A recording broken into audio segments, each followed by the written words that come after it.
कर्नाटक में कांग्रेस की सरकार बनते ही बीजेपी कार्यकाल में लिए गए कई सारे फैसलों पर हथौड़े चलने शुरू हो गए हैं। पहले आरएसएस को अलॉट की गई जमीनों के टेंडर को रद्द कर दिया गया। साथ ही स्कूलों के पाठ्यक्रम से आरएसएस के संस्थापक केशव बलिराम हेडगेवार और सावरकर से जुड़े हुए चैप्टर्स को हटा दिया गया और अब धर्म परिवर्तन विरोधी कानून को भी खत्म करने का ऐलान कर दिया गया है। बताते चले कि कर्नाटक में बीजेपी की बोमई सरकार ने धर्म परिवर्तन विरोधी कानून को बीते वर्ष मई में एक ऑर्डिनेंस के माध्यम से इंट्रोड्यूस किया था। उस समय भी कांग्रेस ने इस कानून का जबरदस्त विरोध किया था। कांग्रेस ने कहा था कि ये कानून अल्पसंख्यक समाज को परेशान करने के लिए बनाया गया है।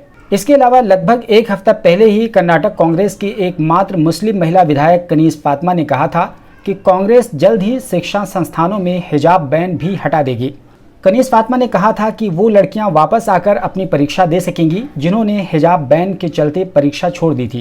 गौरतलब है कि बीते साल जनवरी में कर्नाटक के शैक्षणिक संस्थानों में हिजाब पहनने पर तब विवाद छिड़ गया था जब उडुपी के एक कॉलेज ने हिजाब पहनी 6 लड़कियों को क्लास में जाने से रोक दिया था। इसके बाद लड़कियों ने कॉलेज में विरोध प्रदर्शन किया और जल्द ही ऐसे प्रदर्शन राज्य के कई अन्य हिस्सों में फैल गए थे।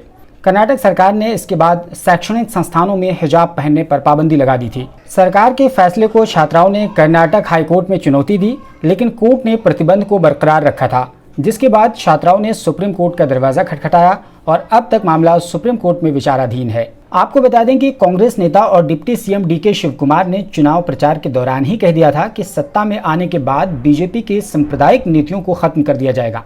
कांग्रेस ने चुनाव प्रचार के दौरान ही बजरंग दल पर भी पाबंदी लगाने का इशारा दिया था, जिस पर बीजेपी तिलमिला उठी थी और इसके रिएक्शन में प्रधानमंत्री मोदी ने बजरंग बली का कार्ड खेलकर चुनाव को एक दूसरी दिशा में मोड़ने का प्रयास किया था। इन सब के साथ ही कर्नाटक सरकार ने एक और अहम फैसला लेते हुए सभी सरकारी और प्राइवेट स्कूलों में संविधान की प्रस्तावना को पढ़ना अनिवार्य कर दिया है। इस तरह धीरे धीरे समय के साथ बीजेपी द्वारा लाए गए कई सारे कानूनों में बदलाव देखने को मिलेगा।